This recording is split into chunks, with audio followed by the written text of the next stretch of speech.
مسلمانوں کے خلاف جس طرح ان کا ذہن بنایا جا رہا ہے، سمجھتا ہوں کہ بہت بڑا قتل عام ہوا ہے۔ ہم نے خون بہا، ہمارے جن لوگوں کو شہید کیا گیا ان کو آج غدار ٹھہرایا جا رہا ہے۔ ہمارے ساتھ جو ظلم و تشدد ہوا اس کے حقائق سے واقف ہی نہیں ہے۔ آپ دیکھیں پی ایف آئی کے بارے میں کوئی بات آتی ہے تو لوگ یقین مان لیتے ہیں، مجلس اتحاد المسلمین کے بارے میں کوئی تبصرہ آتا ہے تو لوگ یقین کر لیتے ہیں، کو جاننے کی کوشش نہیں کرتے کہ یہ جو پروپیگنڈا واقعی سچ ہے، کس قانون نے ان کو اختیار دیا ہے کہ وہ موب لنچنگ کریں۔ تو جس طرح کے سوالات صحافی ہمارے علماء قائدین سے کرتے ہیں تو مجھے بہت افسوس ہوتا ہے کہ یہ لوگ جواب دینے کے قابل ہی نہیں رہتے۔ وہ صرف ایک مسلم اسٹیٹ ہونے کی حیثیت سے اس کو مرج کرنے کے لیے جو طریقہ اختیار کیا گیا بالکل غلط طریقے کا۔ یہ کہا گیا کہ لاشوں سے ندیاں کا پانی جو ہے سرخ ہو گیا اور خواتین اپنے عزت بچانے کے لیے باولیوں میں چھلانگ لگا دی، باولیاں پوری بھر گئی تھی اور جا بجا تعفن پھیلا ہوا تھا، بدبو پھیلی ہوئی تھی، لاشیں بکھری ہوئی ہیں۔ کیا تم نے مجھے یہاں نعشیں گننے کے لیے بھیجا ہے؟ تو ان کی گلپوشی شاخپوشی کی جا رہی ہے، کرسی پہ بیٹھ کر انعام دے رہا ہے قاتلوں کو، مسلم تنظیموں کے کارکنان کو بدنام کر کے ان کو دہشت گردی کے الزام میں گرفتار کر کے یو پی اے لگا کر پوٹاٹو ٹاڈا لگا کر ان کو اندر کیا جا رہا ہے۔ وہ ایک کوئی زلیخا نامی خاتون تھی، کوئی تھی، اس کا پیٹ چاٹ کر کے اس کا بچہ نکال کر تلوار سے اچھال کر اس کو نوک پہ کیا گیا۔ نیزہ نہ بدلا کوئی خنجر نہ بدلا، نیزہ نہ بدلا کوئی خنجر نہ بدلا، قاتل بدلے مگر یہ سر نہ بدلا۔ کانگریس کے زمانے میں اس کے لیے فنڈ منظور کیا گیا کہ ہمارے قتل پر جشن منا رہے ہیں، اسٹوڈنٹس تک کو یہ نہیں معلوم ہے کہ یہاں کوئی حکومت ہوئی تھی۔ حیدرآباد کرناٹک میں تو اردو کو دوسری زبان کا درجہ دینا چاہیے، اور مجھے ایسا لگا کہ حکومت کو خوش کرنے کا کام اس میں کیا گیا ہے۔ ان کو کیا یہ بات یاد نہیں کہ درگاہ شریف اجمیر شریف کے سامنے اشتعال انگیز نعرے بازی کی گئی؟ خواجہ غریب نواز رحمۃ اللہ علیہ کی شان میں اتنی گستاخانہ زبان استعمال کی ہے کہ کوئی اس کو برداشت نہیں کر سکتا۔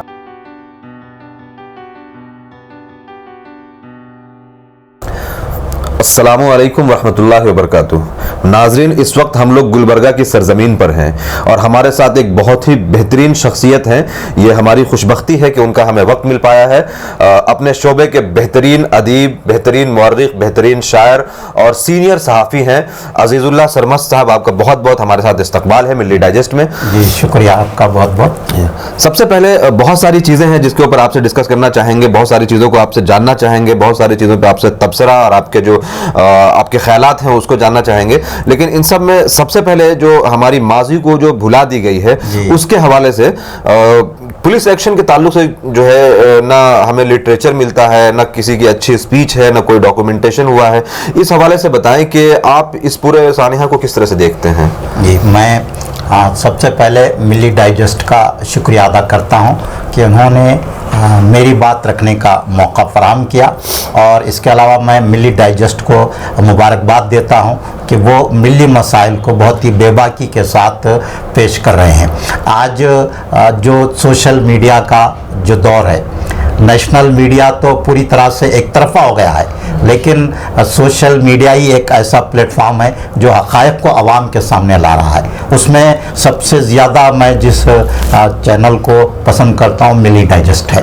مجھے بڑی خوشی ہوتی ہے کہ ملی ڈائجسٹ جو ہے ملت کے مسائل کو اور حقائق کو عوام کے سامنے پیش کر رہا ہے، اور یہ ملی ڈائجسٹ ہم نیشنل میڈیا کو دیکھتے ہیں تو ایک کریٹیوٹی رہتی ہے ان کے سارے پروگرام میں، لیکن ملی ڈائجسٹ کے پروگراموں میں بالکل حقائق پر دلائل کے ساتھ پیش کیے جاتے ہیں پروگرام۔ کوئی پروپیگنڈا نہیں ہوتا، کوئی جھوٹی بات نہیں ہوتی، پورے اتھینٹک ہوتا، معیاری ہوتا ہے، اور اسی لیے یہ ملی ڈائجسٹ بہت کامیاب ہو رہا ہے۔ میری دعا ہے کہ یہ اور زیادہ مقبول ہو جائے۔ ساتھ ہی میں تمام مسلمانوں سے بھی یہ اپیل کرنا چاہوں گا کہ آپ ملی ڈائجسٹ کو دیکھیے، اپنے دوست احباب تک پہنچائیے تاکہ آپ کو پتہ چل سکے کہ حقائق کیا ہے۔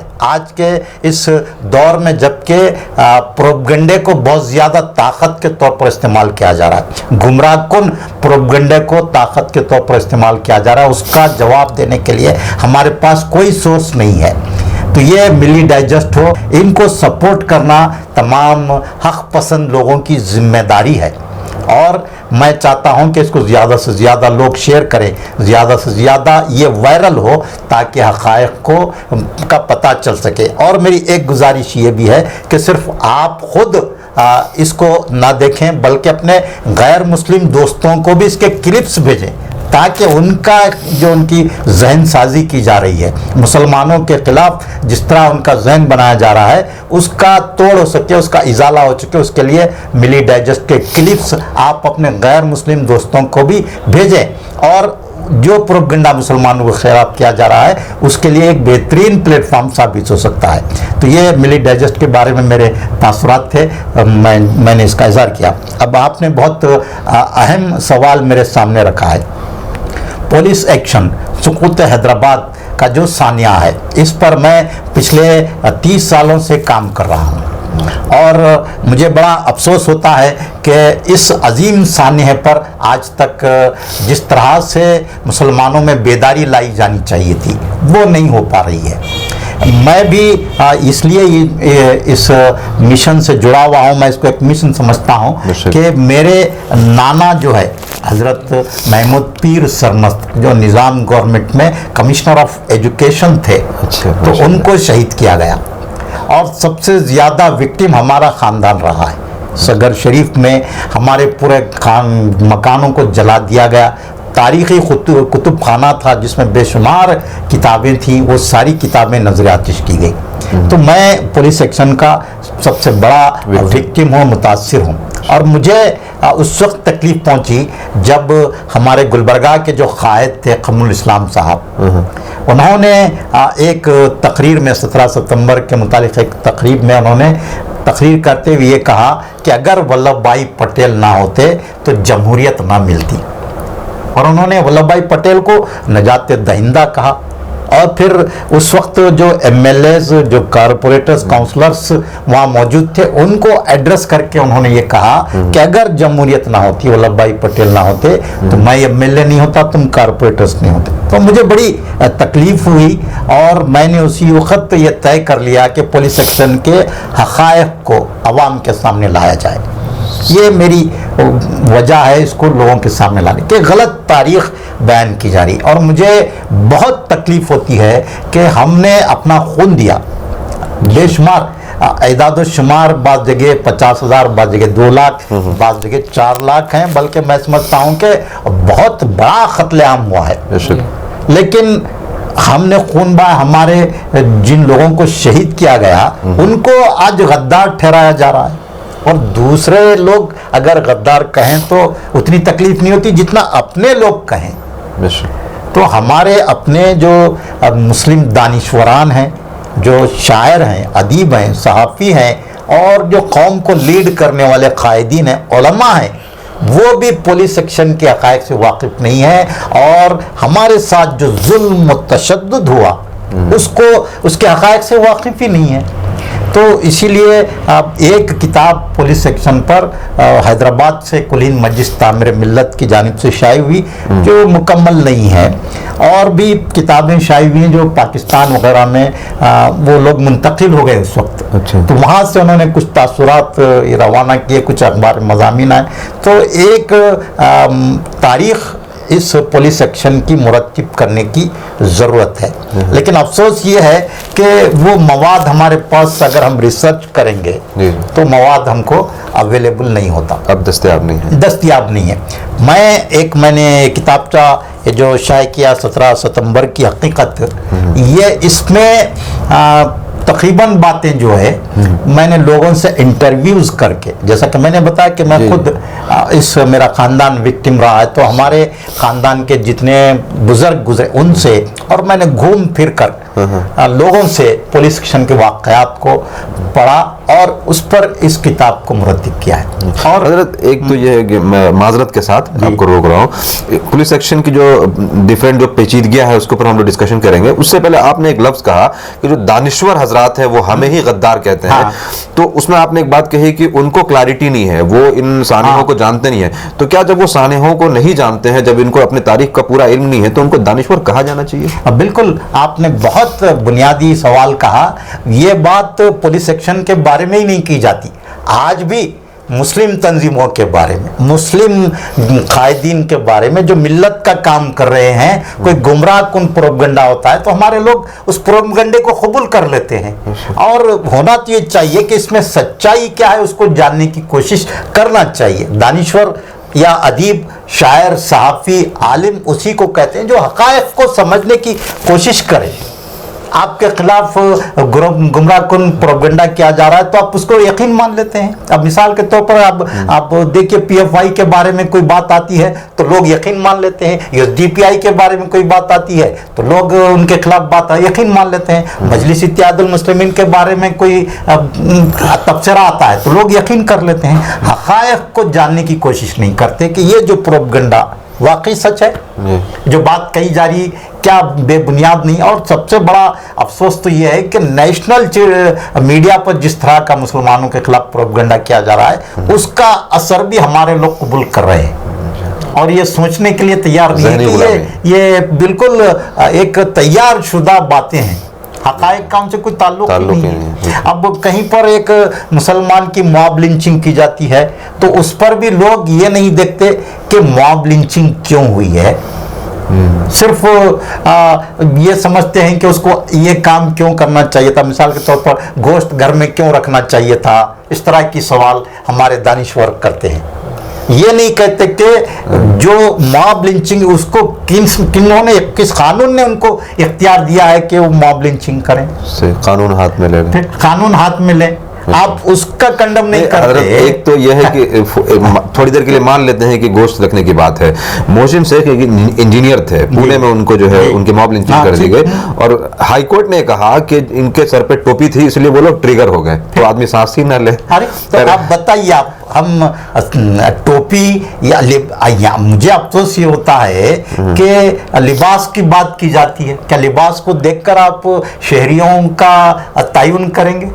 इस पर हम गौर करने के लिए तैयार नहीं, कोई ये सवाल नहीं कर रहा है कि भाई आप मैं अक्सर प्रेस कॉन्फ्रेंसों में रहता हूं तो जिस तरह के सवालात सहाफ़ी हमारे उलमा कायदीन से करते हैं तो मुझे बहुत अफसोस होता है कि ये लोग जवाब देने के काबिल ही नहीं रहते। वो जैसा जवाब मुदब्बिराना जवाब देना चाहिए कि भाई जब आप हमारी टोपी पे आपको एतराज़ है तो क्या हम भी आपके लिबास पे एतराज़ नहीं कर सकते? ये सवाल होना चाहिए हमारे उलमा। नहीं, इस्लाम में टोपी पहनने के लिए कहा गया, हिजाब लगाने के लिए कहा गया, ये जवाब मैं इसको मौजू नहीं समझता। जो सवाल हमारे से हो रहा है तो वही सवाल उनसे भी होना चाहिए, है ना? जी हजरत मैं टॉपिक पर आऊंगा कि जो सुकूत दक्कन था, ये इसका रीजन क्या था, क्यों हुआ और मुसलमानों को इसमें क्यों निशाना बनाया गया और ऐसे कौन से इलाके हैं जहां पर सबसे ज्यादा मुतासिर हुए? ये आपने बहुत अच्छा सवाल किया। मैं सबसे पहले आपको बताना चाहूँगा कि जिस वक्त हिंदुस्तान आज़ाद हो रहा था उस वक्त जो ममलिकतें थे, जो स्टेट्स थे, जो रजवाड़े थे, जो नवाब थे, उन सबको इंडियन यूनियन में, हिंद यूनियन में जम करने की बात हो रही थी, है ना? तो बहुत सारे रियासतें दबाव से हो गए या लालच से हो गए, बहरहाल उनको सियासी तौर पर जम कर लिया गया। जब निज़ाम स्टेट जो था, हैदराबाद दक्कन का जो इलाका था, वो सिर्फ एक मुस्लिम स्टेट होने की हैसियत से उसको मर्ज करने के लिए जो तरीक़ा इख्तियार किया गया वो बिल्कुल गलत तरीक़ेकार है। मैं आपको बताना चाहूँगा कि एक माहिदा हुआ था स्टैंड स्टील, हुकूमत जो उस वक्त बनी मुल्क की आज़ादी के बाद, उस हुकूमत में और निज़ाम की हुकूमत में एक माहिदा हुआ था कि जो की तो हालत बरकरार रखेंगे। तो वो कब तक, वो माहिदे की डेट क्या थी? वो माहिदे की डेट जो थी नवंबर 1948 तक जो की तो हालत में रहेगा निज़ाम का स्टेट जो है। तो उससे पहले 1947 में ही, 17 सितंबर 1947 में ही इस पर फौज कशी की गई। तो हुकूमत जो है अपने माहिदे की आप खिलाफ वर्जी कर रही है। और ये अगर आपको हिंदुस्तान को मर्ज करना ही था, हिंदुस्तान में निज़ाम स्टेट को, तो आप हुकूमती सतह पर बातचीत कर सकते थे। आप जो कैपिटल है, निज़ाम गवर्नमेंट का जो कैपिटल है, हैदराबाद पर फौज कशी होना चाहिए था।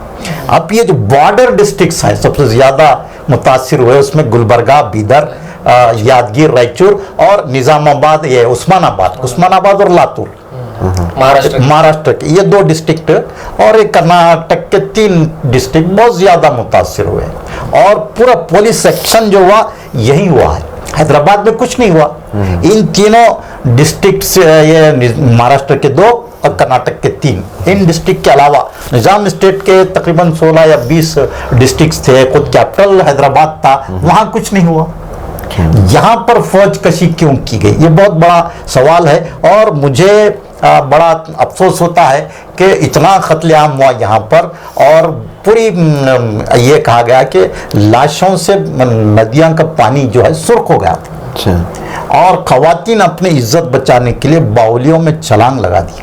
दरगाह में भी बाउलियाँ पूरी भरी गई थी लाश।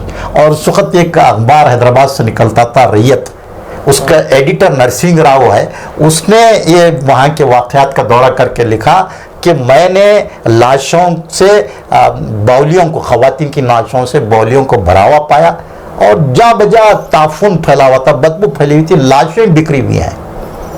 और सबसे वो उस वक़्त इस वाक़े की तहक़ीक़ात के लिए एक कमीशन बिठाया गया था मौलाना अबुल कलाम आज़ाद के दबाव पर, वो सुंदरलाल कमीशन। उसने भी पंडित नेहरू को एक ख़त लिखा, उसमें के 2 जुमले बड़े तारीख़ी हैं। तो उसने पंडित नेहरू से ये सवाल किया ख़त में, क्या तुमने मुझे यहाँ नाशें गिनने के लिए भेजा है? अल्लाह अकबर।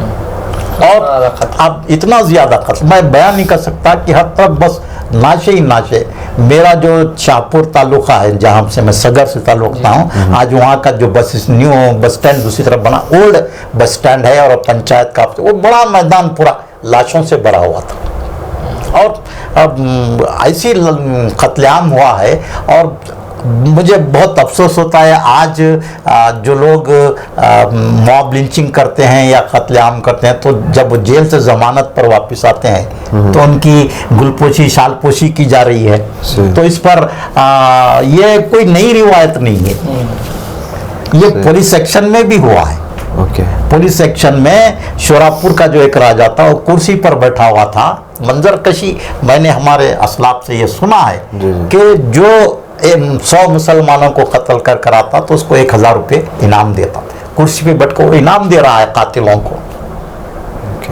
तो आप बताइए कि आप एक स्टेट को जम करने के लिए इतना कत्लेआम करते हैं, ये क्या वाजिब है कि ये जायज़ है? कत्लेआम क्यों हुआ? ये इसकी वजह ये बताई जाती है कि रजाकारों ने जुल्म किया। उस वक्त की जो रजाकार तंजीम हुई बड़ा ये गुमराहकुन प्रोपगंडा ही है। उसी तरह जैसा आज मुस्लिम तंजीमों के कारकुनान को बदनाम करके उनको दहशतगर्दी के इल्ज़ाम में गिरफ्तार करके यूपीए लगाकर पोटाटो टाटा लगाकर उनको अंदर किया जा रहा है, सोशल एक्टिविस्ट को अंदर किया जा रहा है। यही सिचुएशन उस वक्त भी थी। और मैं हमेशा हमारे मिल्लत के नौजवानों से, अदीबों, शायरों, सहाफ़ियों से कहता हूँ कि आप अपने मुखालिफिन की साजिशों को समझिए। पुलिस सेक्शन में भी वही हुआ, आज भी वही हो रहा है। उस वक्त भी रजाकारों को बदनाम किया गया। रजाकारों के लिबास में आर्या समाजी और खुद कांग्रेस के गुंडे कत्लेआम खवातीन को उठा कर ले गए, जायदादों को लूटे, जुल्म सितम का एक ऐसा माहौल बनाया गया कि रजाकारों को बदनाम किया गया। और फिर वल्लभ भाई पटेल हुकूमत से ये शिकायत की गई कि यहाँ हिंदू महफूज नहीं है, हिंदुओं पर जुल्म सितम हो रहा है। हालांकि ये जो हैदराबाद स्टेट थी वो सारे हिंदुस्तान में हिंदू मुस्लिम एकजहती के लिए मिसाली हुकूमत थी। और यहाँ के पूरे लोग, चाहे वो हमारे हैदर अली हो, टीपू सुल्तान हो या खुद निज़ाम हो, इन्होंने गैर मुस्लिमों को बड़े बड़े ओहदे दिए।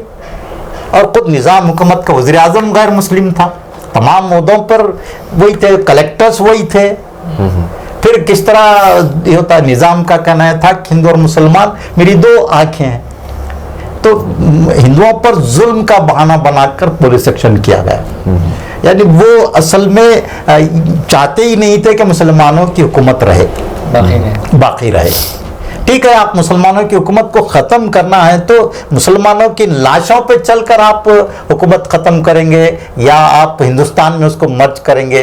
तो ये सवाल उठना चाहिए। आज तक भी सुंदरलाल कमीशन की रिपोर्ट पर अमल नहीं हुआ है, उसको रद्दी की टोकरी में फेंक दिया गया, वो अवेलेबल नहीं। डिस्कोर्स वो आप देखिए, इसलिए कि उसमें हकायक है। सुंदरलाल कमीशन की रिपोर्टें बताती है कि किस तरह मुसलमानों पर जुल्म सितम किया गया, और उसमें इंडियन अच्छा, अब ताज्जुब भी होता है कि उसको पुलिस एक्शन कहा जाता है। पुलिस का तो कोई वहाँ तस्वीर ही नहीं है, फौज का हमला है। यानी देखिए आप, ये भी एक तरह की साजिश है कि आज भी वो साजिश हो रही है, नौयत वही है ना। एक्शन मिलिट्री करती है, पुलिस एक्शन का नाम दिया जाता है।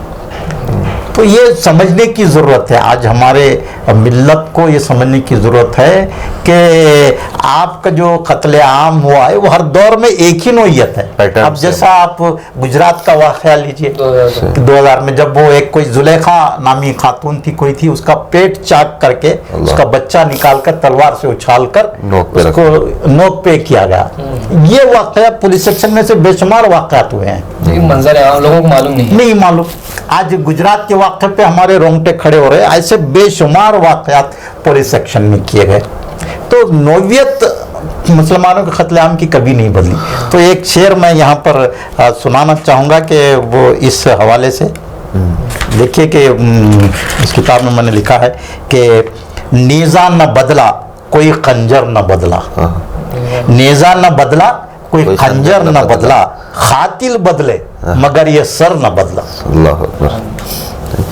वही पूरा आप मेरा बड़ी मुझे तकलीफ होती है, मेरी बड़ी तड़प है कि हम पुलिस सेक्शन के वाक़यात को समझें और उससे सबक हासिल करें। आज भी हम पहले तो हम उसके वाक़यात को जानने के लिए तैयार नहीं हैं। एक चीज़ इसमें पूछना चाहूँगा कि जैसे गुलबर्गा में भी एक बड़ी आबादी मुसलमानों की है, हैदराबाद और तमाम उस इलाके में बड़ी आबादी मुसलमानों की है। मुसलमानों के नाम से मुसलमानों के कायम किए गए कई यूनिवर्सिटीज़ हैं, यहाँ से काफ़ी इंजीनियर, डॉक्टर, हिस्टोरियंस और तमाम तरह के सहाफ़ी वगैरह भी हुए हैं, लेकिन इन चीज़ों के ऊपर रिसर्च क्यों नहीं हुई है? ये आपने बहुत अहम सवाल किया है। अब देखिए, अब मुझे आपको जानकर ताज्जुब होगा कि ये पुलिस एक्शन को जद्दोजहद आज़ादी करार दिया गया है और उसका जश्न मनाया जा रहा है। मैं समझता हूँ कि दुनिया के किसी मुल्क में एक मुल्क के दो यौम आज़ादी नहीं मनाए जाते। अपने कत्ल का जश्न मनाना है। नहीं वही सुनिए, तो वही आगे मैं बता रहा हूँ। आप जो रिसर्च की बात कर रहे हैं, तो यहाँ की हमारे लोगों की मेंटालिटी, जो जहनियत है, वो मैं आपको बताना इस प्रोग्राम के जरिए ज़रूरी समझता हूँ कि एक मुल्क के दो जश्न आज़ादी कैसे हो सकते हैं। तो यहाँ जो है 20 साल पहले यहाँ के बीजेपी कायदीन ने इस तहरीक को शुरू किया। इब्तिदा में इसका नाम इंजमाम में हैदराबाद तहरीक इंजमाम रखा गया, यानी जो शामिल होना, जम करना। लेकिन उसको आहिस्ता आहिस्ता एक जश्न का रंग दिया गया और ये कहा गया कि अगर वल्लभ भाई पटेल ना होते तो ये हैदराबाद का जो ये निज़ाम स्टेट है वो आज़ाद नहीं होता और हम गुलाम रहते। और यहाँ तक का तकरीरों में कहा जाता है कि अगर निज़ाम हम है ना, आज भी हम गुलाम होते। ये जद्दोजहद आज़ादी, आप फौज कशी को आप जद्दोजहद आज़ादी कैसे करार दे सकते? और उसको मुझे ताज्जुब होता है कि जश्न आज़ादी पुलिस ग्राउंड में परचम लहराया जाता है। तो और स्टेट में निज़ाम तेलंगाना का भी इलाका था, महाराष्ट्र का इलाका था, तो वो अजला जहाँ पे ये जम हुए वहाँ कोई जश्न नहीं मनाया जाता। सिर्फ हैदराबाद कर्नाटक के जो अजला, उसमें क्यों जश्न मनाया जा रहा है? एक मुसलमानों के जख्मों पे नमक छिड़कना और अपनी ये बताना कि भाई हमारे साथ इतना जुल्म और सितम हुआ था और ये वल्लभ भाई पटेल ने हमको उस नजात दहिंदा, खुद मुसलमान उसको नजात दहिंदा कह रहे हैं। और मुझे आप सुनकर ताज्जुब होगा कि कांग्रेस के ज़माने में इसके लिए फंड मंजूर किया गया। SM कृष्णा ने 2 लाख रुपए फंड मंजूर किया जश्न सरकारी स्तर पर मनाने के लिए। कांग्रेस के चीफ मिनिस्टर्स वो जश्न में शरीक हुए, JDS का चीफ मिनिस्टर शरीक हुआ, बीजेपी के अगर चीफ मिनिस्टर आते हैं तो बात समझ में आ सकती है। सही। और अफसोस इस बात का है कि हमारे जितने तालीमी इदारे हैं, ये तो हजरत एक नहीं ये 2 मिनट, ये तालीमी इदारों में भी ये जश्न मनाया जा रहा है। आपने कहा कि हमारे कत्ल पर जश्न मना रहे हैं, सही, तो हमारे तालीमी इदारों में भी ये जश्न मनाया जा रहा है, परचम चढ़ाया जाता है, सलामी दी जाती है। ठीक है, تو اس کے ساتھ ساتھ میرا کہنا یہ ہے کہ جو قتل عام ہوا ہے اس پر بھی کچھ بیان ہونا چاہیے. پولیس ایکشن کی تاریخ تعلیمی اداروں میں بیان کی جانی چاہیے. اچھا, یہاں پہ ایک چیز بہت امپورٹنٹ یہ سمجھنا کہ ولبھ بھائی پٹیل کانگریسی تھے اور یہ وہی ولبھ بھائی پٹیل ہے جنہوں نے آر ایس ایس کو بین کیا تھا, تو ان کا ایٹیچیوڈ مسلمانوں کے تعلق سے یہ ہے, تو ہمیں سمجھنا چاہیے کہ ہم کس طرف جا رہے ہیں. بالکل. ایک دوسرا سوال میں جاننا چاہوں گا کہ گلبرگہ میں یہاں بہمنی سلطنت کا جو ہے یہیں قائم ہوا, یہیں سے پھلا پھولا اور بڑھا. یہاں پہ کئی سارے ان کے جو ہے بڑے بڑے عمارتیں موجود ہیں لیکن بڑے خستہ حالت میں ہے, اور انفارچونیٹلی اس کے اوپر بھی کوئی کام نہیں ہوا ہے. تو یہ جو ہمارے تاریخی اثاثے ہیں اس کو اس طریقے سے ایک تو حکومت نیگلیکٹ کر رہی ہے, وہ ہے ہم لوگ خود بھی اس کے بارے میں نہیں جانتے ہیں, نہیں جاننا چاہتے ہیں. اس کو آپ کس طرح سے دیکھتے ہیں؟ یہ بھی بہت بڑا المیہ ہے, تاریخی المیہ ہے. میں اس بات پر بھی مجھے ہمیشہ ملال ہوتا 3 اگست کو بہمنی سلطنت کا جو قیام کا دن ہے وہ ہے, لیکن یہاں گلبرگہ میں کوئی سیمینار نہیں ہوتا.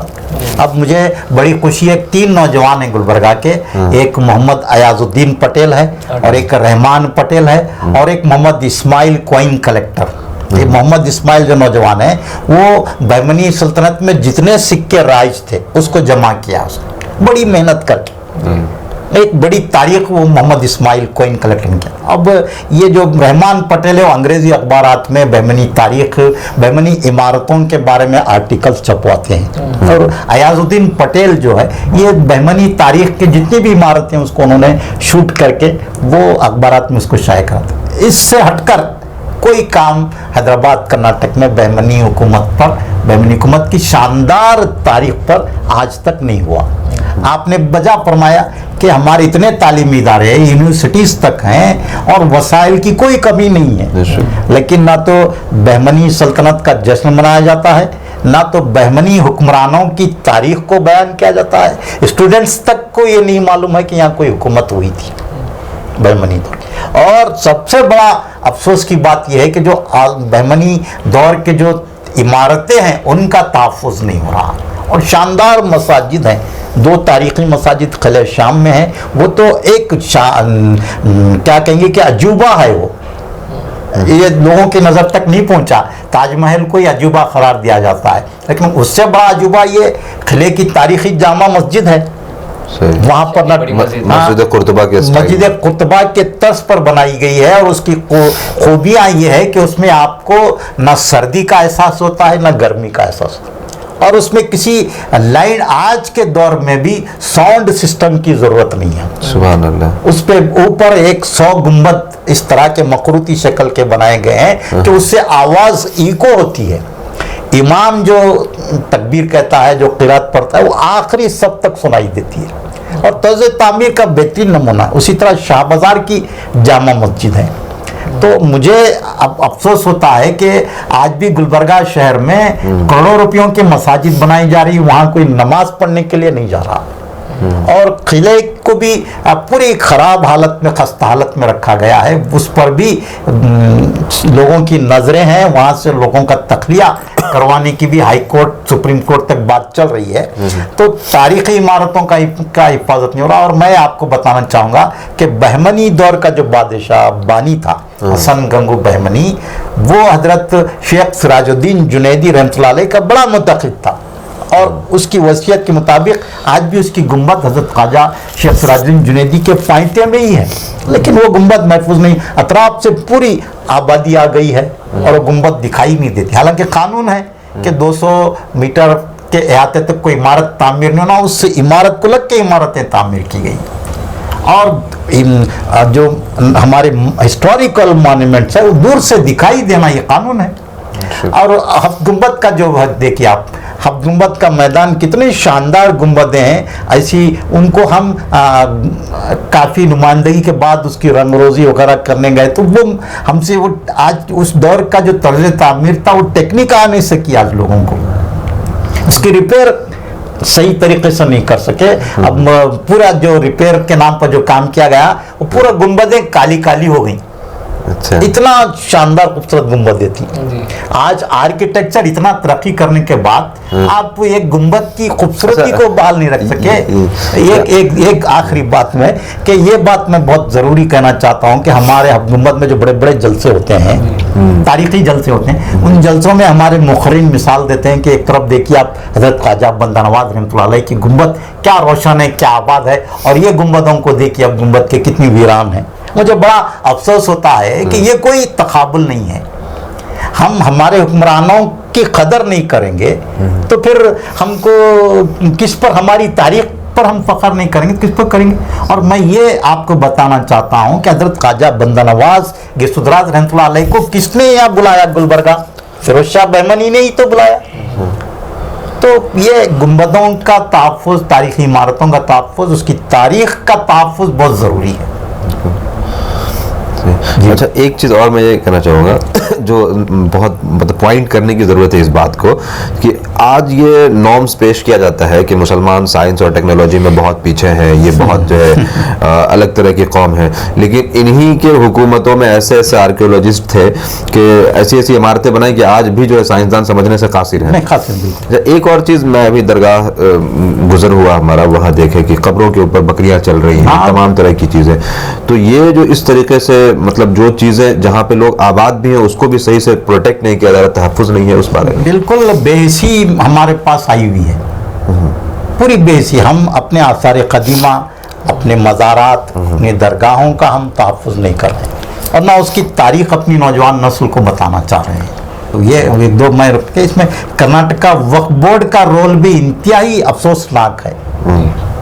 कर्नाटका वक्फ बोर्ड में मैं आपको बताऊं कि फंड्स की कोई कमी नहीं है। अच्छा। लेकिन करोड़ों रुपया जो है लूट मार में चला जा रहा है। अच्छा। जो हमारी इमारतों के तहफ़्फ़ुज़, उनको डेवलप करने के नाम पर जो फंड्स दिए जाते हैं उसका सही इस्तेमाल नहीं हो रहा है।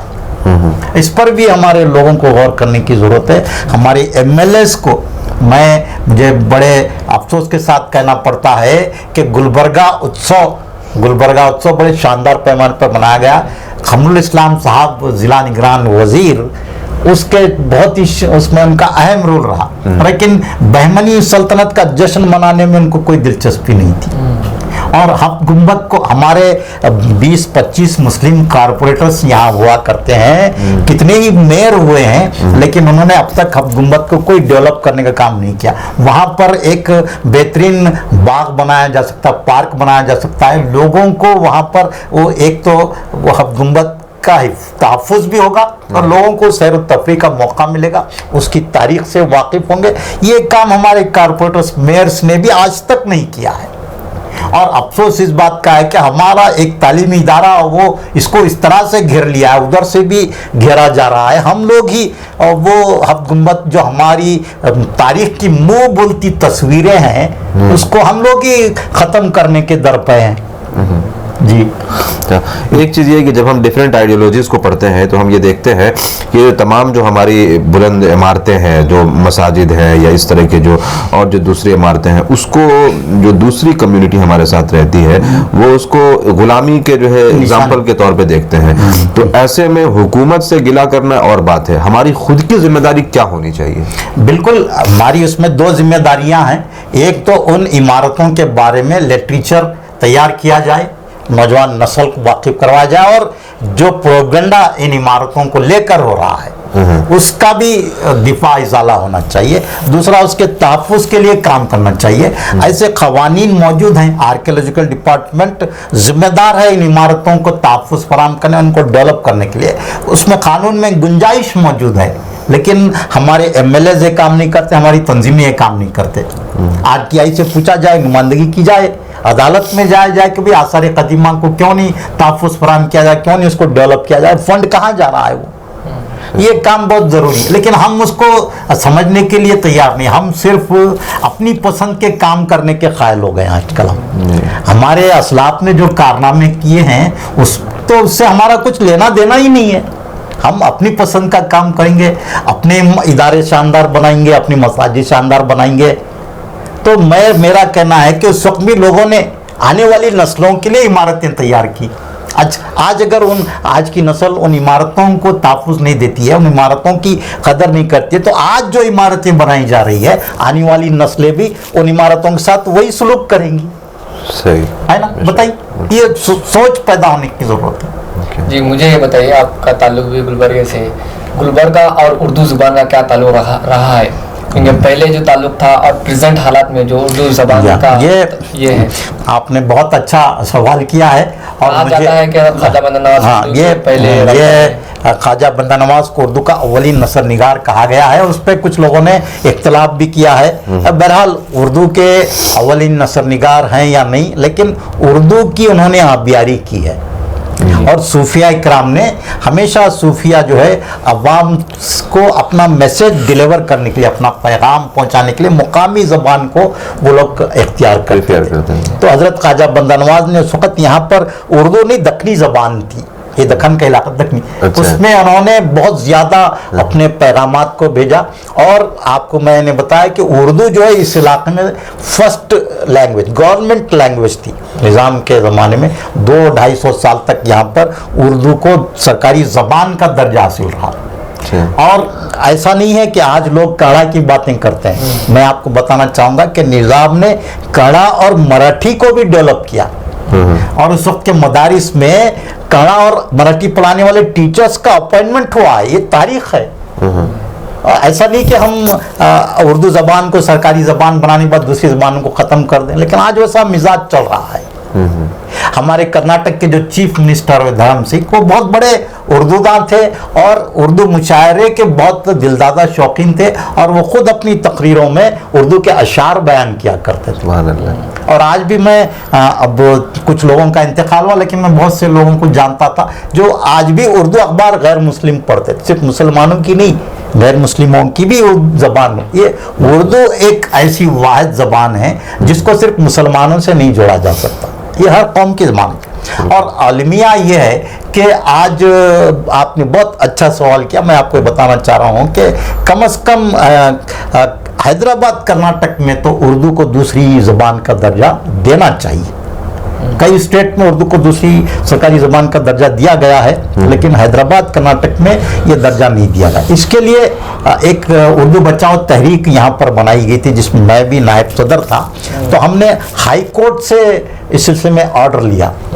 हाई कोर्ट से हम रुजू हुए। गवर्नमेंट का एक जियो है जिसमें 15% माइनॉरिटी लैंग्वेज जो है वहाँ पर उस लैंग्वेज में गवर्नमेंट के तमाम नोटिफिकेशंस भी उस लैंग्वेज में आना चाहिए। गवर्नमेंट का जियो है।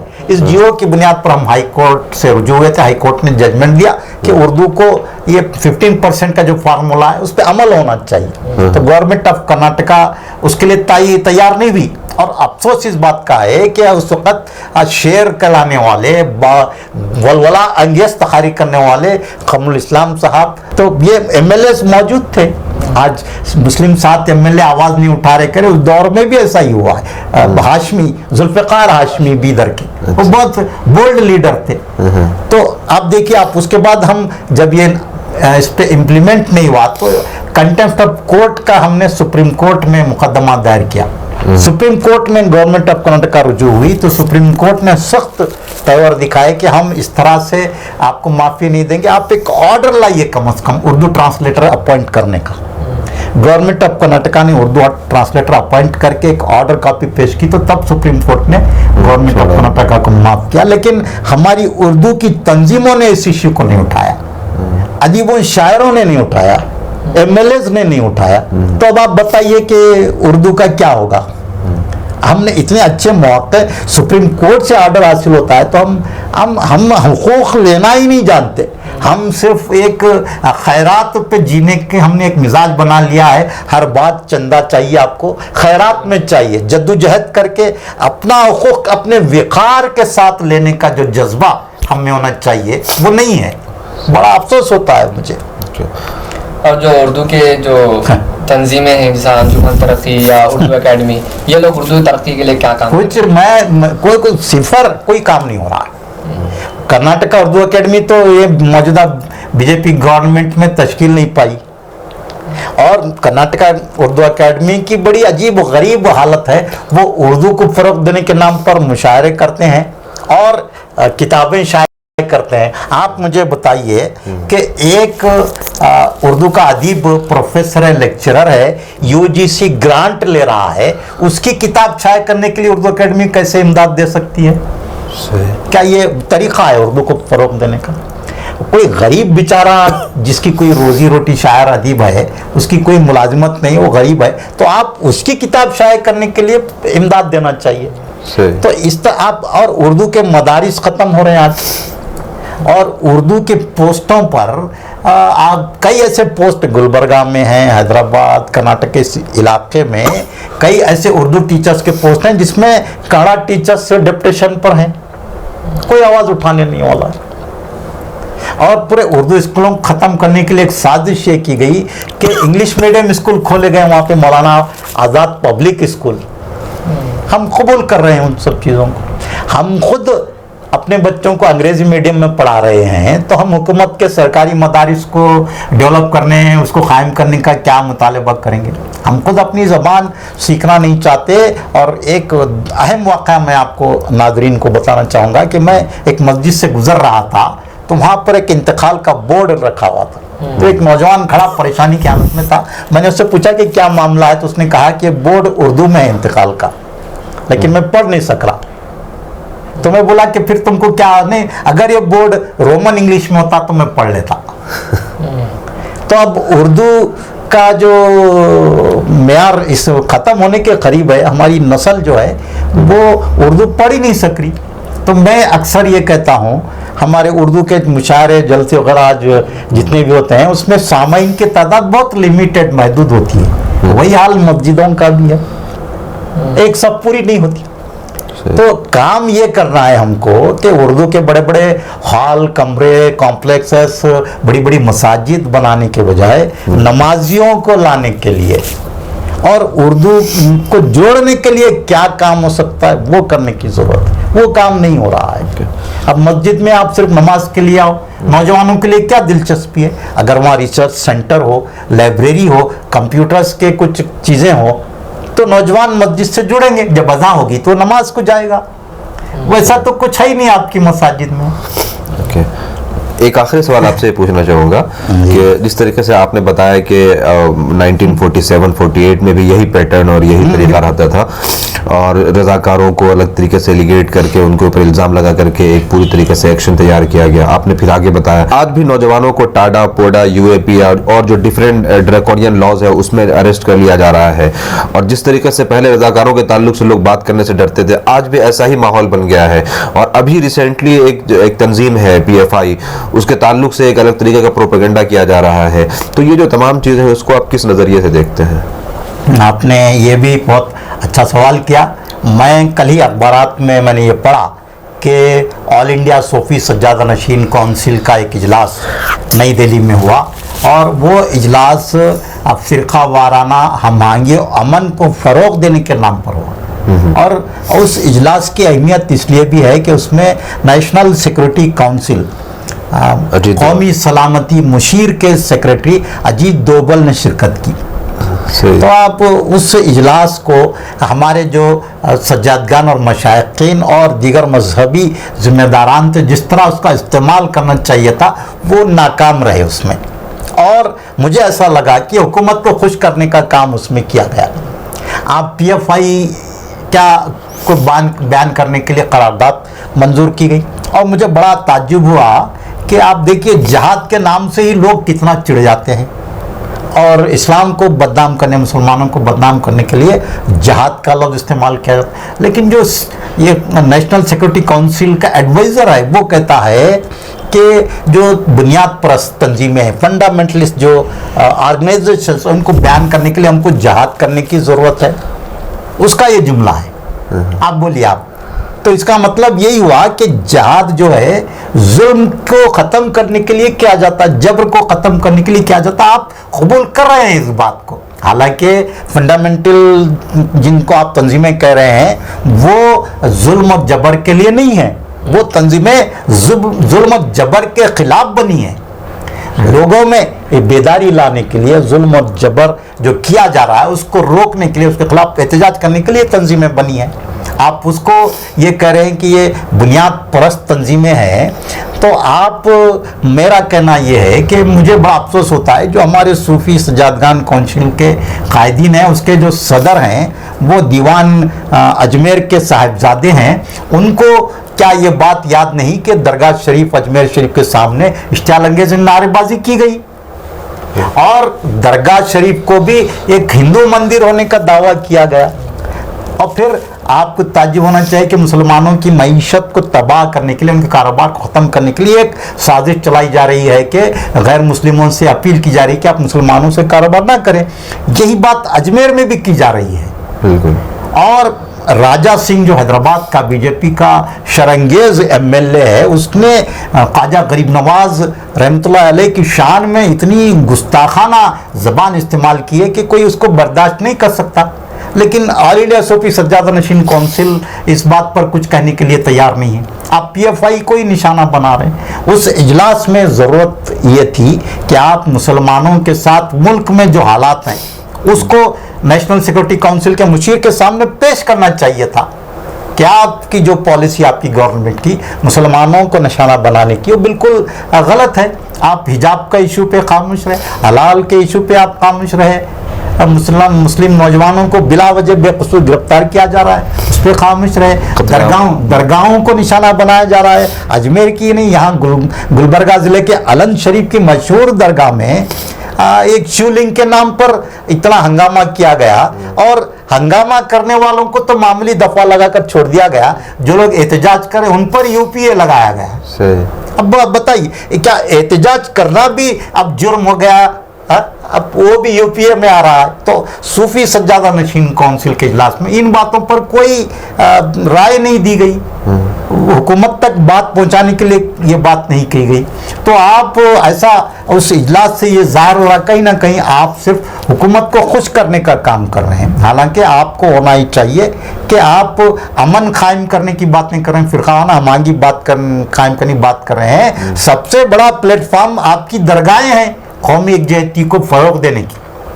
लेकिन आपको अभी होश नहीं है, हमारे मशाइखीन सज्जादगान को आज जिस तरह मसाजिद को टारगेट बनाया जा रहा है, दरगाहों को भी टारगेट बनाने का काम शुरू हो चुका है।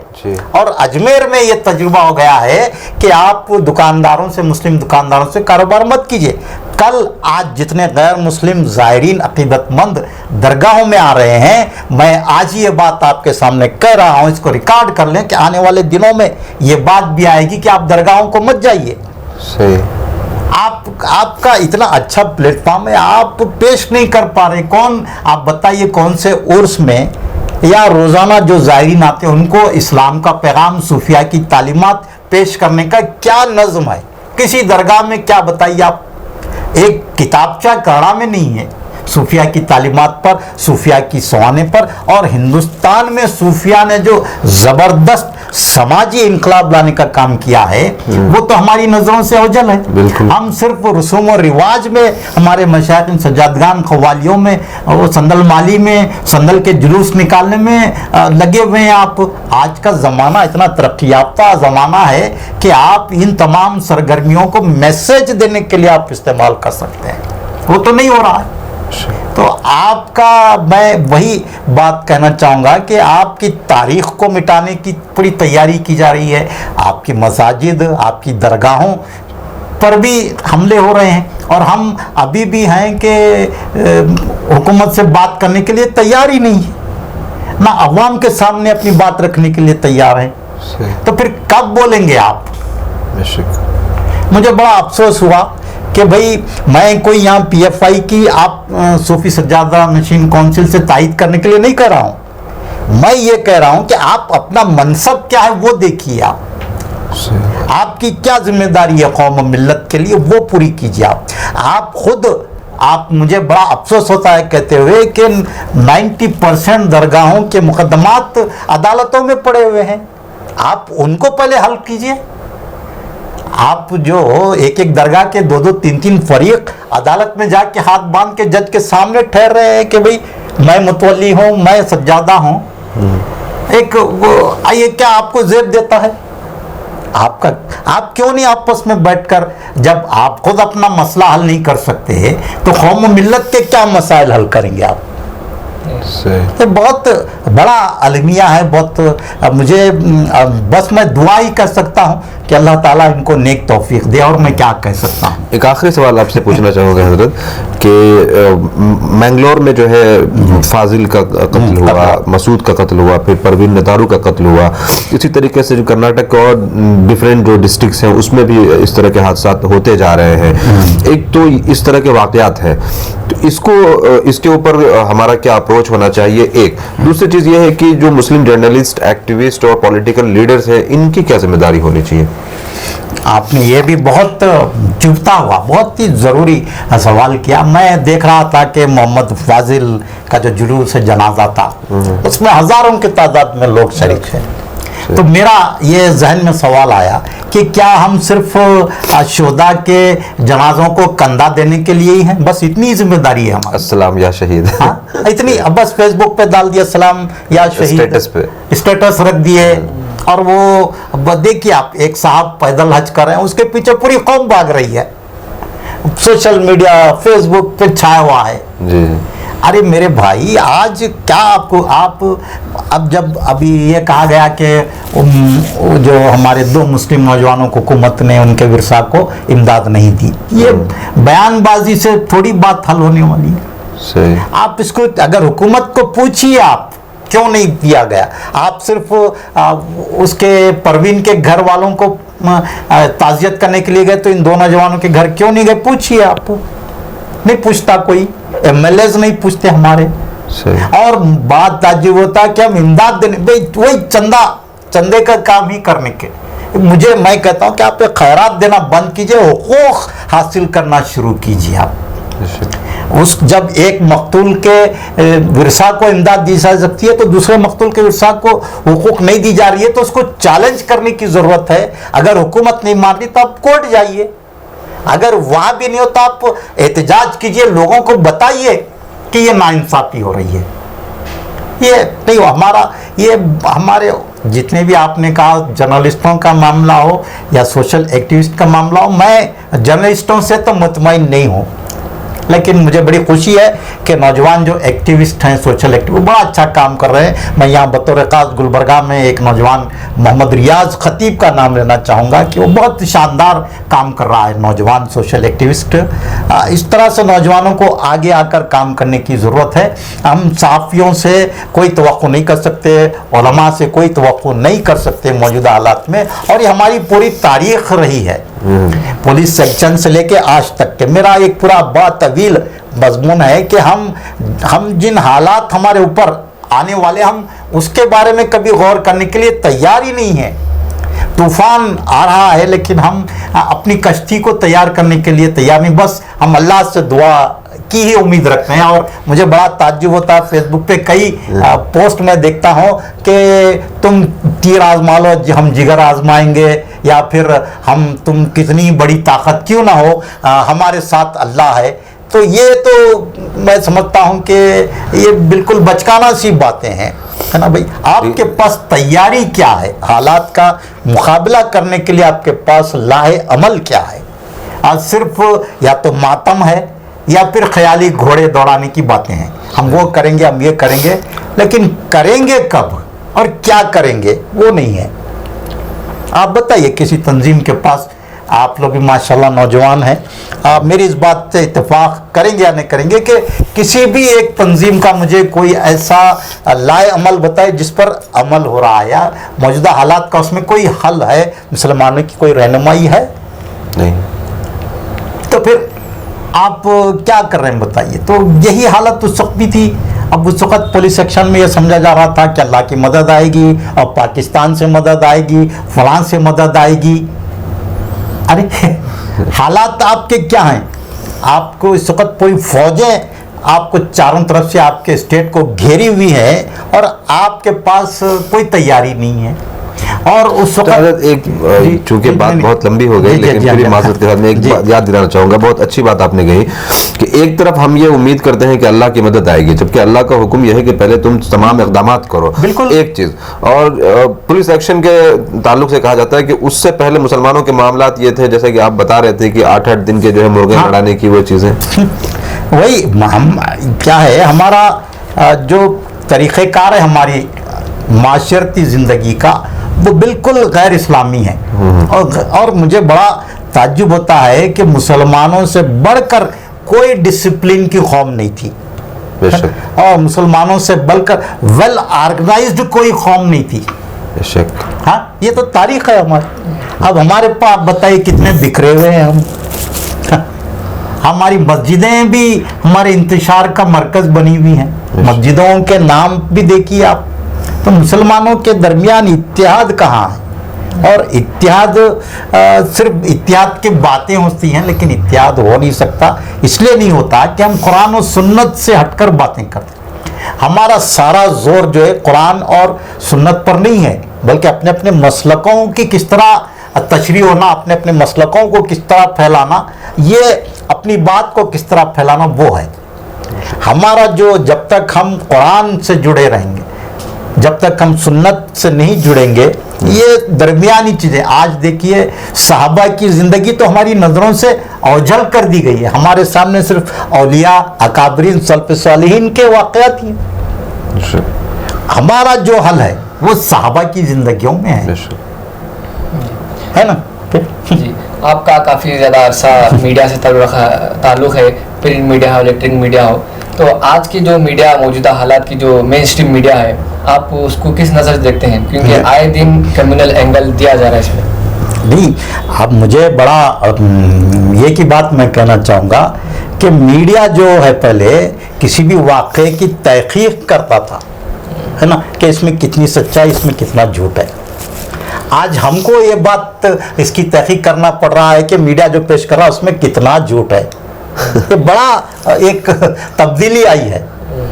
اس کو ہم میڈیا نہیں کہتے. اور دوسری بات، مجھے اس بات سے سخت اختلاف ہے کہ جو ٹی وی چینلز پر جو اینکرز ہیں وہ جرنلسٹ کیسے ہو سکتے ہیں؟ آپ ان کو ہم جرنلسٹ، بڑے بڑے جرنلسٹ بنا کر پیش کریں. ارے ہمارے ہندوستان میں جو صحافی ہوئے ہیں وہ لوگوں نے جو قربانیاں دی ہیں اس کو دیکھیے آپ. جدوجہد آزادی، میں آپ کو آخری بات ایک مجھے یاد آئی، ملت کی جو بے حسی ہے اس پہ باتیں کافی ہوئی ہیں. تو ایک یہ بھی بے حسی میں آپ کو بتانا چاہوں گا کہ اردو صحافت کو 200 سال مکمل ہو چکے ہیں. اردو صحافت کا 200 سالہ جشن نہیں منایا گیا، کوئی بھی نہیں منا رہا، اردو والے خود نہیں منا رہے. اور میں یہ چیلنج کے ساتھ یہ بات کہتا ہوں کہ ہندوستان کی تاریخ ہے، یہ ہندوستان کی جدوجہد آزادی کو شروع اردو صحافت نے ہی کیا ہے، اردو اخبارات نہیں کیا. ہندوستان کی جدوجہد آزادی کے لیے سب سے پہلا شہید کوئی ہے تو وہ اردو کا صحافی ہے، جسے مولوی محمد باقر، جس کو انگریزوں نے توپ سے لگا کر اڑا دیا. اور ہمارے کو یہ تاریخ آج یاد نہیں. بہمنی سلطنت کی تاریخ کے لیے ہم تیار نہیں ہیں، مسلم حکمرانوں کی تاریخ پڑھنے کے لیے تیار نہیں، اردو صحافیوں کی قربانیوں کی تاریخ کے لیے ہم تیار نہیں ہیں، مسلم مجاہدین آزادی کو یاد کرنے کے لیے ہم تیار نہیں ہیں. اور ایک نشان، ہماری نشانی مسلم مجاہدین آزادی کی جو فہرست گیٹ آف انڈیا پہ تحریر ہے، مجھے خدشہ ہے کہ آنے والے دنوں میں وہ بھی مٹا دی جائے گی، وہ مٹا دی جائے گی. اور اب ہم آزادی کا 75 سالہ جشن منا رہے ہیں. اس میں کبھی بھی آپ کہیں بھی دیکھیے مسلم مجاہدین آزادی اور مسلم صحافیوں کو یاد نہیں کیا جائے گا. کوئی پروگرام نہیں ہے، ہماری تنظیموں کے پاس کوئی پروگرام ہے. اور مجھے بڑا آپ کے حوالے سے یہ بات میں بہت خاص طور پر میں ملی ڈائجسٹ کے ذریعے کہنا چاہوں گا کہ جب ہم جشن آزادی مناتے ہیں تو ہمارے اسکول کالجز میں مسلم مجاہدین آزادی کو یاد ہی نہیں کیا جاتا. اور جو تصویریں لگائی جاتی ہیں گاندھی کی، نہرو کی، ولبھ بھائی پٹیل کی لگائی جاتی ہیں، تو ہمارے مسلم مجاہدین آزادی کی تصویریں کون لگائے گا؟ اس سے میرے کو اختلاف نہیں ہے کہ آپ لگائیے. ان سے زیادہ قربانیاں اور مسلم مجاہدین آزادی کی رہی ہے، تو اس کو کیوں نہیں آپ پیش کریں؟ کسی مدرسے میں، کسی اسکول میں، آپ کسی تعلیمی ادارے میں، کسی حکومت کے ایوان میں، پارلیمنٹ میں، اسمبلی میں جا کر دیکھیے کہیں مسلم مجاہدین آزادی کوئی تصویر ہے؟ تو کیا ہم اتنی بےحسی میں آ گئے ہیں کہ ہم اپنے آپ کو اب ایسا، مجھے تو بڑا تعجب ہوتا ہے کہ RSS وہ تنظیمیں جو مسلمانوں کو دوسرے درجے کا شہری بنانے کی منصوبہ بندی رکھتی، جبکہ ہم خود قبول کر چکے ہیں کہ ہم دوسرے درجے کے شہری ہیں، کیونکہ ہم بالکل بیکار قوم اپنے آپ کو، ہمارے کارنامے ہم کو نہیں معلوم، ہم نے کیا کیا ہے وہ نہیں معلوم۔ آج بھی کئی لوگ ایسا نہیں ہے کہ کام نہیں کر رہے، ملت میں آج بھی آپ دونوں ہیں، ملت میں سے کئی نوجوان ہیں جو آج کارنامے انجام دے رہے، لیکن قوم ان کو کبھی بھی ان کا اعتراف نہیں کرتی، ان کی خدمات کو سراہتی نہیں، اپریسیشن نہیں ہوتا ہے، ان کو پیش نہیں کیا جاتا۔ کتنے ہمارے بچے IAS IPS بن رہے ہیں، کتنے ہمارے بچے کارنامے انجام دے رہے ہیں، تو ہمارے پاس اپریسیشن کرنے کا جذبہ نہیں ہے۔ میں اکثر یہ کہتا ہوں کہ آخری بات کہ لوگ ہے نا جو دولت رکھتا ہے اگر اس کو خرچ نہیں کرتا ہے تو اس کو بخیل کہتے ہیں، ہے نا، کنجوس کہتے ہیں، لیکن میں کہتا ہوں کہ جو آدمی کسی آدمی کی اچھائی کی تعریف نہیں کرتا، کسی کا اپریسیشن نہیں کرتا، وہ سب سے بڑا بخیل اعظم ہے، سب سے بڑا کنجوس اعظم ہے، بخیل اعظم۔ پھر یہ نبی کریم صلی اللہ علیہ وسلم کا طریقہ دیکھو، آپ سیرت ایسا پڑھیے کہ آپ کتنا لوگوں کا اپریسیشن کرتے تھے ہر مرحلے پہ۔ آپ دیکھیے کئی واقعات ہیں، میں صرف ایک واقعہ بیان کرنا چاہوں گا کہ حضرت بی بی عائشہ صدیقہ رضی اللہ تعالیٰ عنہ کی دل جوئی کے لیے آپ نے چلو ہم آج دوڑ لگاتے ہیں اور جان بوجھ کر آپ اپنی اہلیہ سے ہار جاتے ہیں، سبحان اللہ۔ تو یہ اپریسیشن دیکھیے، آپ ایسے بے شمار واقعات ہیں جنگوں میں صحابہ کا اپریسیشن، آپ خود میدان میں موجود رہ کر صحابہ کا حوصلہ بڑھاتے تھے۔ تو آج حوصلہ بڑھانے کا کام ہماری ملت میں نہیں ہو رہا ہے، اس کے باوجود بھی میں نوجوان نسل کو مبارکباد دیتا ہوں کہ وہ اپنے عزائم کے ساتھ اور پورے ثابت قدمی کے ساتھ اپنی صلاحیتوں کا اپنی ملت کے لیے استعمال کر رہے ہیں، میں ان کو مبارکباد دیتا ہوں۔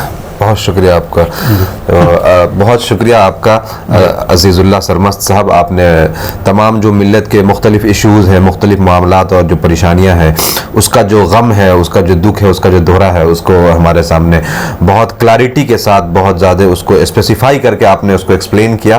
بہت شکریہ آپ کا ہم سے گفتگو کرنے کے لیے۔ میں بھی آپ لوگوں کا شکریہ ادا کرتا ہوں، اور میں آپ لوگوں سے یہی امید رکھتا ہوں کہ جو میرا کرب ہے، جو میری تڑپ ہے، وہ آپ لوگوں میں بھی منتقل ہو جائے۔ آمین انشاءاللہ۔ آپ لوگ بھی، مجھے بڑی خوشی ہوتی ہے کہ نوجوان جب اس طرح صحافت میں کام کرتے ہیں تو مجھے اپنی نوجوانی کا دور یاد آتا ہے، اور میں نتائج کی عواقب کی پرواہ کیے بغیر بے باکی سے صحافت میں چڑھا ہوں جوانی کے عالم، اور میں نے کوئی صحافت کی ڈگری نہیں لی ہے، بلکہ میں تجرباتی طور پر آج اس مقام پہ پہنچا ہوں۔ خدا داد صلاحیت۔ تو تجربہ آخری بات میں آپ دونوں کو یہ کہنا چاہوں گا کہ روزانہ ہر آپ واقعے سے تجربہ حاصل کرنا چاہیے۔ آج ٹیکنالوجی اتنی ترقی کر گئی ہے، آپ یقین نہیں کر سکتے کہ پتھر پر ہم نے اخبار چھاپا ہے، ہاتھ سے کتابت کی ہے، اور جو اسٹرگل ہم کرے ہیں وہ آج تصور بھی کوئی نہیں کر سکتے اردو صحافت کے لیے، اور وہ مشین بھی میرے پاس موجود ہے۔ کبھی آپ موقع دیں گے تو اس کا ڈیمو بھی کریں گے اور لوگوں کو بتائیں گے کہ اردو صحافت کس طرح سے اس ملک میں پنپی اور کن کن مراحل سے گزری۔ آج سوشل میڈیا آ گیا، اب میں خود پرنٹ میڈیا سے ہوں، لیکن آج میں اس لیے الیکٹرانک میڈیا سے جڑ گیا کہ وقت کی ضرورت ہے، اپ گریڈ اینڈ اپگریڈ، اب کی ضرورت ہے، میں اسی میں اگر رہ جایا تو میں دونوں فیلڈ پہ کام کر رہا ہوں۔ اور مجھے بڑا تعجب ہوتا ہے، ہمارے جو صحافی ہیں ان کو آج تک واٹس ایپ فون چلانے نہیں آتا، ہمارے علماء کو نہیں آتا۔ میرا کہنا یہ ہے کہ آنے والے دنوں میں دنیا پیپر لیس ہونے والی ہے، یہی ٹیکنالوجی چلنے والی ہے، اور اس پر جس طرح کے حملے ہو رہے ہیں ہم اس سے غافل ہیں۔ ٹویٹر ہے، واٹس ایپ ہے، فیس بک ہے، اس پہ مسلمانوں کی تاریخ کو بگاڑ کر پیش کیا جا رہا ہے، مسلمانوں کے خلاف عجیب عجیب سازشیں ہو رہی ہیں، لیکن ہم صرف فیس بک پہ وہی ایک دوسرے کو مبارکباد دینے، واہ واہی کا کام کرنے، انگوٹھا دبانے میں ہی مصروف ہیں۔ آپ اس بات کو محسوس کر میری بات سے اتفاق کریں گے کہ جو سازشیں یہ جدید ٹیکنالوجی کو استعمال کر کے کی جا رہی ہیں، ہم اس سے بہت دور ہیں۔ ارے ٹیکنالوجی تو ہمارے گھر کی لونڈی ہے، हमने टेक्नोलॉजी दुनिया को दी है और आज हम टेक्नोलॉजी का इस्तेमाल अपनी दिफा तबलीग के लिए, दीन को फैलाने के लिए छोड़िए, अपनी दिफा के लिए हम टेक्नोलॉजी का इस्तेमाल करने के काबिल नहीं है। मैं तमाम नौजवानों से अपील करना चाहूँगा कि फेसबुक पे आपकी जो बेकार किस्म की जो सरगर्मियाँ उसको छोड़ दीजिए। आप अपनी सलाहियतों को मिल्लत के लिए, खुदारा मिल्लत के लिए लगाइए और देखिए कि आप, अल्लाह ने आपको बहुत अच्छी सलाहियतें दी हैं, उसका इस्तेमाल आप मिल्लत के लिए कीजिए। ये मिली डाइजेस्ट जैसे ग्रुप्स का सपोर्ट कीजिए और आप भी इस बात की कोशिश कीजिए, आप जांचिए, आप हमेशा निगाह रखिए कि मुसलमानों के खिलाफ जो साजिशें इस सोशल मीडिया के जरिए की जा रही है उसका किस तरह जवाब दिया जा सकता है। आप अगर उसका जवाब देने में उसके मुतामिल नहीं है तो हम जैसे तजुर्बेकार लोगों से, उलमा से, दानिशवरों से, अदीबों से मिलकर उसका जवाब मालूम करके आप पोस्ट कीजिए। बेकार पोस्ट करना, शादियों की मुबारकबाद, बर्थडे की मुबारकबाद देना, इंतकाल पर इन्ना लिल्लाहि व इन्ना इलैहि कहना, ये बंद कर दीजिए। इससे क्या मिलने वाला है? आप मिल्लत के लिए आप मालूमात को आम कीजिए, अपनी तारीख को आम कीजिए। छोटे छोटे अंग्रेजी में या इंग्लिश रोमन में ही आप छोटे छोटे पोस्ट डालिए कि हमारे हुक्मरानों ने क्या किया, हमारे बादशाहों ने क्या किया, हमारे सहाबा ने क्या किया, हमारे स्वालिहीन ने क्या किया और आज हमारे साथ क्या हो रहा। ये काम हमारे, मैं चाहता हूँ व्हाट्सएप, फेसबुक, इंस्टाग्राम, ट्विटर इस्तेमाल करने वाले नौजवानों से कि आप ये काम कीजिए, छोड़ दीजिए, बहुत हो गया। अब मैं आपको बता चुका हूं, पुलिस एक्शन में भी यही हमने किया, अब भी हम वही कर रहे हैं। शादियों की फोटोज डाल रहे हैं, बर्थडे के फोटोज डाल रहे हैं, हंसी मजाक और वो क्या है आपके कारनामे करने के, वो क्या है अंग्रेजी में, नदी में छलांग लगाने, ऐसे, इससे आपका क्या फायदा है? बोलिए, मुसलमान वो है जो हमेशा दूसरों को फायदा पहुंचाता है।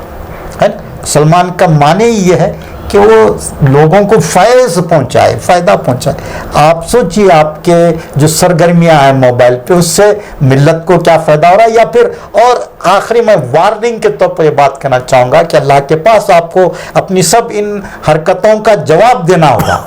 आप ये मत समझिए कि आप फेसबुक पे डाल रहे हैं तो ये डिलीट हो जाएगा, ऐसा नहीं है। आप सोचिए, आज तरक्की इतना कर गई है टेक्नोलॉजी, तो आपके दोनों बाजुओं पर दो फरिश्ते बैठे हुए हैं, वो आपका पूरा डेटा, आपका डेटा तैयार कर रहे हैं। आप क्या डेटा बनाएंगे? आपके बाजू जो दो बैठे हैं फरिश्ते, आपका पूरा डेटा तैयार कर रहे हैं। तो आप क्या जवाब देंगे अल्लाह के सामने जब हाजिर होंगे, जब आपका ये डेटा पेश होगा कि आप कौम और मिल्लत इस वक्त ऐसे नाजुक हालात से गुजर रही है और आप बर्थडे की मुबारकबाद दे रहे हैं, शादी की मुबारकबाद दे रहे हैं, आप अल्लाह को क्या जवाब देंगे? खुदारा, मेरे नौजवानों से दर्दमंदाना मेरी अपील है कि आप इस रास्ते पर आइए। मैं मिली डाइजेस्ट के जरिए ये अपील करूंगा और मैं इन दोनों नौजवानों से, आपका फैज मुशाहिद और फैज मुशाहिद, ये दोनों नौजवानों के जरिए, मिली डाइजेस्ट के जरिए मैं अपील करता हूं कि मेरा ये जो पैगाम है इसको अलहदा से नौजवानों के नाम जारी करें कि आप ज़रा सही रास्ते पर आ जाइए अल्लाह के वास्ते। शुक्रिया, बहुत शुक्रिया आपका, जज़ाकल्लाह।